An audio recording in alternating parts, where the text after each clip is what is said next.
ontem tentando, né, em algum momento do dia, me conectar no mercado de novo, por mais que eu tivesse um mal-estar, eu estava vendo que as discussões eram muito em cima do porquê eh, o arcabouço fiscal está demorando tanto para ser apresentado. E aí eu estava até comentando aqui em off com a galera aqui no backstage do projeto. O próprio Mário comentou, né? Saiu aqui no Valor Pro que o Haddad tentou tranquilizar o mercado, dizendo que o arcabouço fiscal não mudou nada, que são apenas alguns detalhezinhos, né? Mas é nos detalhezinhos que mora o diabo, né? Já diz o ditado popular. Provavelmente, se esses detalhezinhos são alguma coisa imposta ou exigida aí pelo Lula, PT, Glaze, enfim. Glaze eu acho que não apita nada, mas só faz barulho mesmo. Mas o próprio Lula, né? A questão é, o que esperar desse arcabouço, né? Já está precificado isso? Sinceramente, a expectativa, né, é que já esteja precificado. Esses detalhezinhos vão levar alguma precificação adicional? Não sei. Tentando ser um pouquinho paranoico, inclusive o livro eu estou arrumando aqui, como vocês podem ver, aqui quer dizer, estava arrumando semana passada e larguei até por mal-estar, né? Mas está uma zona aqui na biblioteca, mas eu tenho um livro que está bem aqui na pilha, deixa eu mostrar para você.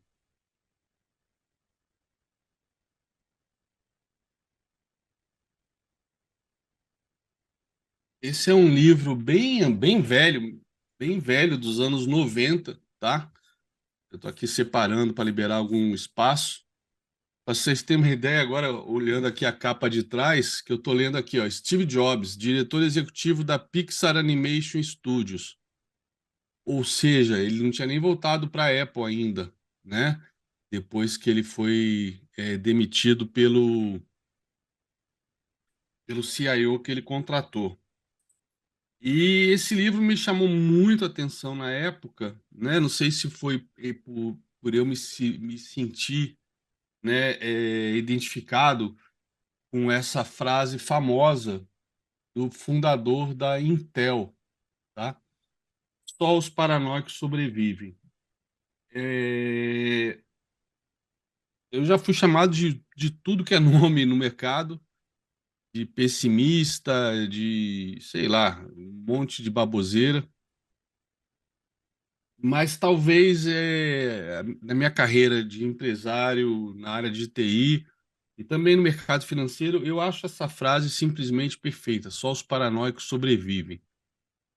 É, tem uma frase clássica, não sei, agora eu não lembro de quem que é, se é do Buffett, né? Tem tantas frases que o pessoal fala que é do Buffett e ele nunca passou nada parecido pela boca dele, né? É, mas tem uma frase, não sei se é do Buffett, que diz que o pessimista é um otimista bem informado, né? Então, sei lá, não sei se é um viés positivo ou negativo para o otimista de mercado. Mas o que eu tenho tentando fazer, tentando antecipar, né? Mas quem morre de véspera é peru, vamos esperar sair o arcabouço. Mas tentando antecipar um pouco o que a gente já viu nesses 120 dias de governo, né? O pessoal fala muito dos 100 dias, mas na verdade já foram mais de 120, porque o Lula assumiu no dia seguinte ao segundo turno, ele já tinha assumido, porque o presidente em exercício abandonou, entrou em choque, ficou surtado no palácio, escondido, e de lá foi para os Estados Unidos, é, mostrando aí realmente não sei o que pensar, covardia, ou realmente estava engendando um golpe, estava esperando o pessoal ir para as ruas, enfim, não dá para saber o que se passou naqueles 60 dias do último do mandato, do final do mandato dele. Mas o Lula está aí há 120 dias, né? A gente que é do mercado financeiro e não votou no molúsculo não, no molusco, ia zoar, a gente que não votou no molusco, a gente ficou zoando a galera da picanha, né? A galera que fez o L, principalmente Faria Lima, né? Que teve muita gente que apoiou a eleição do cara. E a gente tem visto que muito do que ele falou, né? Ele está querendo fazer, está fazendo, ou continua falando coisas que bem ao Brasil com certeza não traz, né? Não traz nenhum bem ao Brasil. Então, por exemplo, esse alinhamento que ele está mostrando à Rússia e a China, que de ontem para hoje está trazendo muitas críticas da Europa e dos Estados Unidos, de novo, não tem nada a ver com ser agora pró-Ocidente ou pró-Rússia ou pró qualquer coisa. A gente tem que ser pró-Brasil, né? E sendo pró-Brasil, a gente tem que dançar conforme a música toca, né? E eu acho que está longe ainda, muito longe ainda da gente ter uma nova regra hegemônica e como um país grande que somos e até com uma tradição diplomática aí de mais de 130 anos, a gente deveria se manter neutro e sem querer causar mais tumulto, né? O Lula, ele tem desde o segundo mandato, desde 20 anos atrás, ele tem uma tara obsessiva. Eu acho que talvez isso tenha até deixado ele com mais tesão para querer voltar, né, nesse terceiro mandato, ano passado, e quer ganhar o Prêmio Nobel da Paz, né? Ele quer ficar no nível do Nelson Mandela, né? Ele achava que poderia até ser indicado lá atrás, na época, por conta da campanha de Fome Zero, e acabou que não sei se, agora eu já não lembro mais se Mensalão fez preço, enfim. Petrolão. Petrolão foi na época da Dilma, né? Se eu não me engano. Mas o Mensalão, isso sujou um pouco a imagem dele. Mas ele é obcecado por ganhar o Nobel da Paz, né? Ele vive tentando de tudo que é maneira se meter, tentou se meter, e foi um fiasco na guerra, na guerra entre árabes e israelenses lá no passado. Agora guerra da Ucrânia, e tá dando cotovelada, tá tentando achar um espaço dele, um espaço que ele não tem, né? Infelizmente, o Brasil também não tem esse espaço. Somos, infelizmente, ainda, não sei quem foi com essa frase, um anão diplomático nesse aspecto, e estamos nos apequenando cada vez mais com esse tipo de postura do Lula, né? Não tem sentido usar o dólar, enfim, fazer aliança com ditaduras latino-americanas, africanas, enfim, nada que vá ajudar o Brasil no curto, médio e longo prazo. Então, voltando ao arcabouço, né? Ele está fazendo uma série de coisas desde que ele ganhou as eleições, que o pessoal não esperava, o pessoal achava que era bravata, né, como foi no primeiro mandato dele, ele seria depois para o mercado, etc. Não é à toa que a Faria Lima deu bastante apoio para ele, mas ele tem feito uma série e dado uma série de sinalizações bem à esquerda. Então, o que esperar desse arcabouço fiscal? Cara, se for pegar pelos últimos comentários dele, não relativos ao arcabouço fiscal, mas relativos à Rússia, relativos à China, aos Estados Unidos, ao dólar, ele está dando uma guinada total à esquerda. Eu não sei se vocês lembram, e logo depois que ele ganhou, acho que foi na segunda-feira já, né? Logo segunda-feira, primeira segunda-feira de novembro, E eu até printei, comentei aqui no Morning Call e coloquei no GoPro, enfim. E a CNN fez uma entrevista com o Leonardo Boff, que é amigo pessoal do Lula, né? É um ex-padre que foi, não sei se ele chegou a ser excomungado, mas enfim, que era da teoria da libertação, que é uma área da Igreja Católica, né? Super marxista e revolucionária, tá? Que fez a cabeça de muita gente aí, inclusive da própria igreja, né, movimentos de base, carismáticos, movimentos de jovens, enfim, nos anos 80 e 90, é, o Leonardo Boff deu uma entrevista na CNN onde ele comentou que tinha conversado com Lula e que o Lula tinha dito para ele que agora, nesse terceiro mandato, era a sua última chance de fazer uma revolução no Brasil. Eu não sei,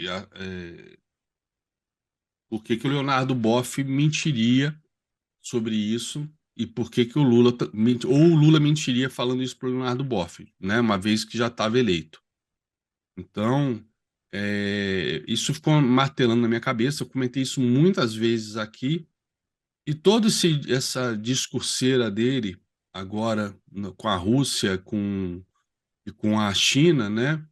é, contra o Ocidente, contra Estados Unidos, contra a OTAN, contra a Europa, enfim, contra o dólar, é, corrobora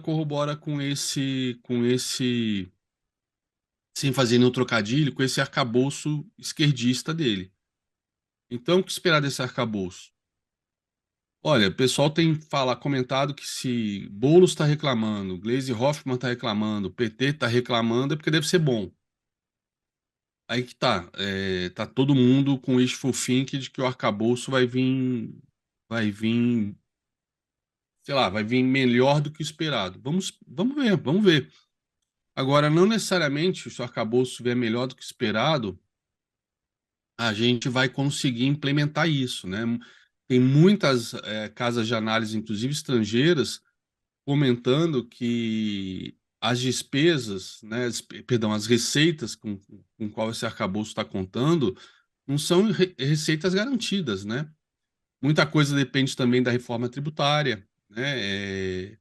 Só lembrando, a reforma da Previdência do Guedes, ela foi aprovada em novembro do primeiro ano do mandato do Bolsonaro, né? Começou o ano, antes mesmo do mandato dele começar, já se falava da reforma da Previdência, que teve apoio popular, tudo mais, tudo que o Macron não fez na França, a gente fez o dever de casa aqui para mostrar para a população que se não houvesse reforma da Previdência, não ia ter Previdência para ninguém, né? Então, o mercado deu apoio, estava no início de governo, mesmo assim, né, eu fui bastante crítico no primeiro semestre, não só da demora da tramitação da reforma da Previdência, mas também porque o Bolsonaro já, em todas as ocasiões, ele, antes mesmo de ter uma reforma tramitando no Congresso, de ter um projeto sequer escrito, ele já estava cedendo os anéis, né, para alguns núcleos da sua base de apoio, especialmente militares e policiais,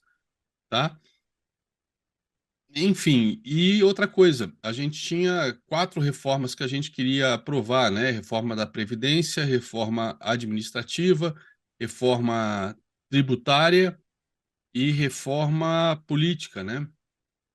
E nós só tivemos a reforma da Previdência, mais nada. Eu lembro que eu batia muito nisso, porque, de novo, vou repetir, até eu comentei na última vez que eu estive aqui com vocês. Eu estava chegando da Argentina, ia ter eleições presidenciais lá e todo mundo ia votar na chapa Fernandes e Kirchner, independente da corrupção, de todo o retrocesso da inflação. E quando eu perguntava por que eles fariam isso, os argentinos, diante de tanta corrupção, e a resposta pragmática do povo era: roubar, todos vão roubar. Pelo menos eu conseguia pagar, na época da Cristina Kirchner, conseguia pagar as minhas contas, né? Então, Isso me preocupou bastante. Dito e feito, ela não foi reeleita porque ela não podia, então ela estava como vice, né? Mas a princípio todo mundo sabia que seria como fez o Putin no terceiro mandato dele, que foi como primeiro-ministro, não como presidente, porque a Constituição na época não permitia múltiplas, mais do que duas reeleições, hoje coisa que é permitida agora. E então ela veio na chapa com o Fernandes. E ela ganhou, como vocês todos sabem, e a Argentina, eu lembro claramente, eu estava pagando, eu conseguia comprar 10 pesos argentinos, né, com R$ 1. Passou dos R$ 100. Passou dos R$ 100 de lá para cá. Estamos falando aí de 2019.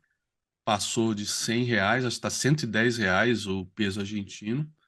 Então, a FMI de novo aí sinalizando a possibilidade da Argentina quebrar outra vez, né? E eu fui bastante crítico porque a estratégia do Macri, né, era o que eles chamavam de gradualismo, de fazer as reformas aos poucos. E com isso, toda reforma gera insatisfação. E em vez de fazer uma reforma de uma vez só, igual Band-Aid, né, quando a gente puxa, que arranca de uma vez só, ele foi puxando devagarzinho, devagarzinho, provocando dor, dor, dor e perdeu as eleições. E eu comentei que Bolsonaro estava indo pelo mesmo caminho. Até que eu mesmo resolvi dar uma pausa nas minhas críticas depois de uma entrevista que eu vi do Guedes, mas lá para maio, para julho, ele falava que as outras reformas estavam vindo tão foda e era melhor então aprovar da Previdência primeiro, né, que era mais urgente, e depois aprovaria as outras, porque se fosse com todas ao mesmo tempo, aí ia assustar demais o Congresso e podia travar até a da Previdência. Eu, trouxa, acreditei nisso. Não que de repente isso não fosse o plano do Guedes, tá? Mas eu, trouxa, acreditei nisso e falei, bom, vamos esperar então. A Previdência saiu só em novembro de 2019 e depois não tivemos a reforma administrativa. Não teve, de fato, porque foi pensada nos novos funcionários públicos, não nos atuais, ou seja, a casa continuou esburacada, então a proposta administrativa foi tosca, e a proposta tributária, na verdade, na época, foi juntar dois impostos. Pegaram, acho que, eu não lembro agora, PIS, COFINS, juntaram enfim, isso não é reforma, né? Pegar dois impostos e transformar em um não é reforma. Então, o fato é que essa reforma tributária, que é fundamental para trazer essas receitas, que é fundamental para esse arcabouço funcionar, é, não vai rolar tão cedo, né? A gente está vendo aí já um super bloco sendo formado aí. A Lira, apesar de estar tentando é, acalmar o governo, ou acalmar o governo não, né? Eu acho que ele está estressando o governo propositalmente, né?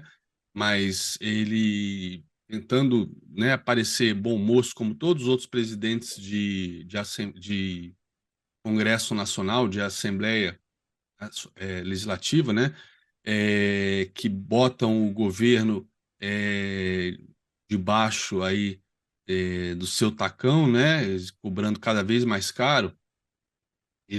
Tem dito que esse bloco de 173 deputados não tem nada demais, não sei o quê, blá blá blá. Eu sei que, bom, resumindo, só os paranoicos sobrevivem, galera. Mercado financeiro e outra coisa, vocês ficam muito ligados o que que o nego vai dizer. Hoje saiu uma matéria no Valor, no jornal, papel, bem interessante, fazendo até uma analogia da frase do Buffett, né? Agora essa é do Buffett mesmo, o senhor mercado, fazendo uma analogia do senhor mercado ao senhor Twitter, né? E hoje as redes sociais representam o senhor mercado, o pensamento do mercado, né? No caso, especialmente o Twitter, aqui no Brasil. E Twitter tem se mostrado muito pessimista, blá blá blá. Eu falei, sério mesmo? Bom, eu não sei, eu tô fora do Twitter já tem bastante tempo. Eu sei que o mercado, sempre que eu interajo com rede social, só vejo pessoal otimista, né? E eu sendo achincalhado por tentar passar uma visão real para vocês. O fato é que, na boa, eu não estou preocupado se eu vou ser chamado de pessimista ou boca do apocalipse, acopalipse ou qualquer outra bosta que nego fale para ter engajamento. Pelo contrário, eu estou cagando pro engajamento já tem bastante tempo. É, Minha preocupação, sendo até bem honesto com vocês, eu sempre falei que minha preocupação é que vocês não perdessem dinheiro, né? E isso é 100% verdadeiro e de coração, mas minha preocupação maior agora, eu também não quero perder dinheiro. Eu não vou perder dinheiro. Eu não vou perder dinheiro, né? Eu vou ser extremamente cauteloso nos investimentos, né? E paciente. E olha que eu vou fazer daqui a 2 semanas 56 anos, né?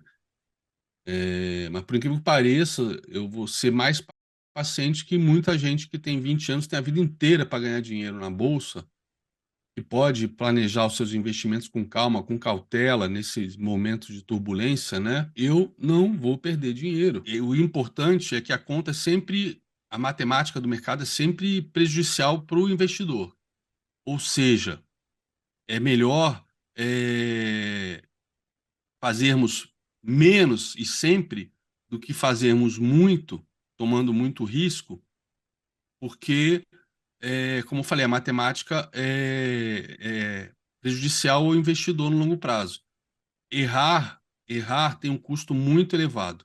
Além do custo de oportunidade, errar, você pode, dependendo do tamanho do erro, levar, como vocês mesmos sabem, como eu sei bem, a gente pode levar num erro o ganho de meses, talvez anos, talvez de uma vida inteira, por causa de um erro, por causa de um erro. Então, não é que a gente não vai errar, mas o nosso erro não pode nos custar nossa saúde financeira, nossa saúde mental, nossa saúde emocional, física, inclusive. A gente não pode se dar o luxo de errar. Não importa se nós temos 50 anos, 40, 30, 20, 15, né? Não importa a nossa idade, ok? Então, o arcabouço fiscal, eu não sei o que pensar, o que, que vai sair disso, mas já olhando pós-arcabouço fiscal, a gente precisa da reforma da Previdência, perdão, reforma tributária. E se formos ver como foi a reforma da Previdência, outras reformas que o Brasil já fez, e quem está no poder agora, né? Essa reforma tributária vai demorar para sair e não vai vir bem feita, infelizmente. Posso estar errado? Posso, mas foda-se, só os paranoicos sobrevivem, né? Minha preocupação aqui não tá certo, tá certo com relação ao mercado, não tá certo com relação à minha opinião, né? Tá certo com relação ao mercado significa ganhar dinheiro.